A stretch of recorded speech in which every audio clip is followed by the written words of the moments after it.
Have you ever had that feeling where you know a lot of English words, but you just can't quite say what you're really feeling inside?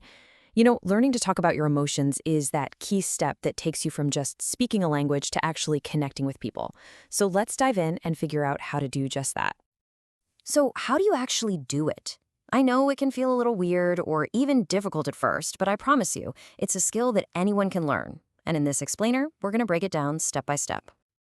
Here's our game plan. First, we'll get into why this is such a big deal. Then, we'll build up your vocabulary. Get the right words for the job. After that, we'll look at how to sound more natural when you use them. Then, we'll see how this all works in a real conversation. And of course, we'll wrap it all up with a little bit of practice. Okay, first things first. Why even bother talking about our feelings? Well, it's pretty simple, really. It's the absolute foundation for any real, genuine connection. It really boils down to three huge benefits. First off, just getting it out there is good for your mind, your mental health. Second, it helps other people actually understand what's going on with you. And third, and this one is huge, it's how you build those really strong, meaningful friendships. It's kind of like you're building a bridge from you to another person. All right, so if we're going to build those bridges, we need the right tools, right? The right words. So let's start building your feelings vocabulary. And don't worry, we're starting with the absolute basics.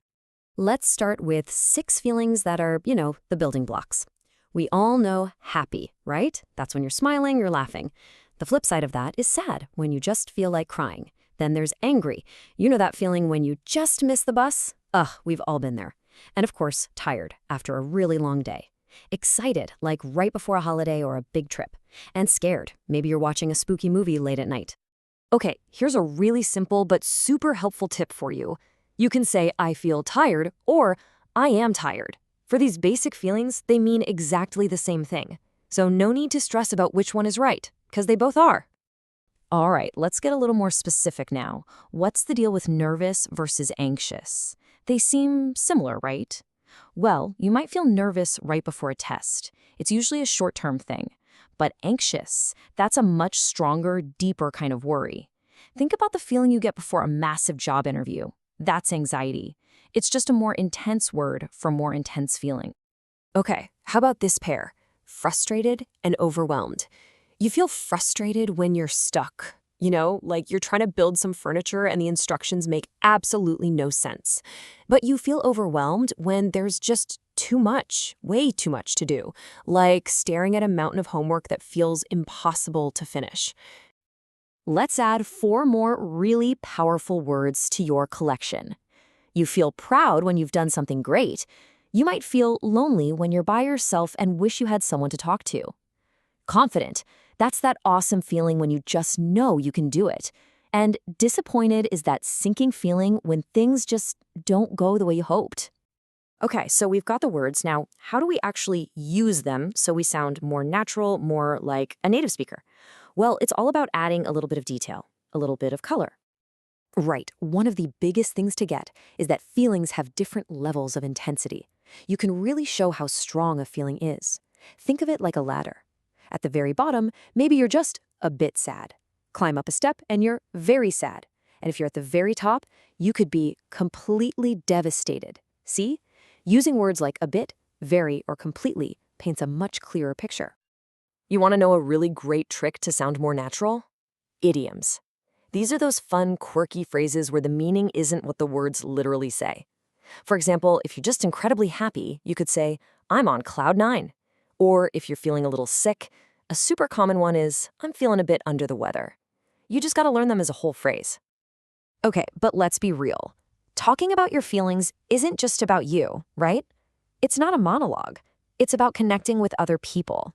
It's a conversation. So how can you open the door for someone else to share how they're feeling? It really starts with asking the right kind of question. Look, we all say, how are you? But half the time, we don't even wait for the answer, right? If you really want to know, try one of these instead. How are you really feeling? That little word, really, shows you actually care.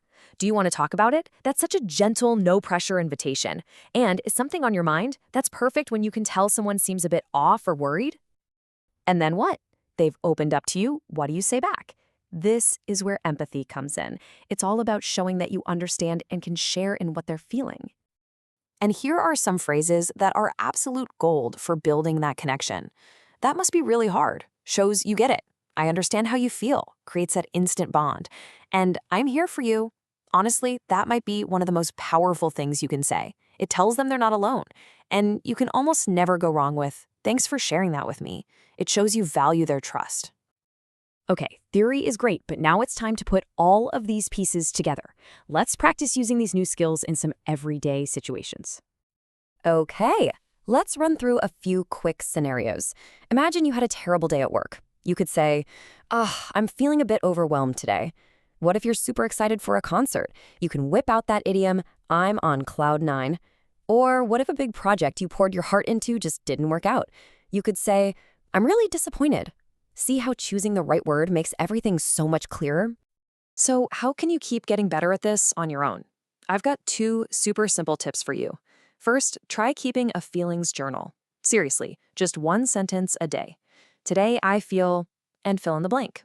And second, when someone asks about your day, challenge yourself to describe it using these new emotion words instead of just good or bad. It's an amazing way to make this vocabulary stick. Which brings us right to the end. Now that you've got all these new tools, I have a question for you. And I really want you to think about it for a second. Try to use a word we talked about today. So, how are you feeling right now?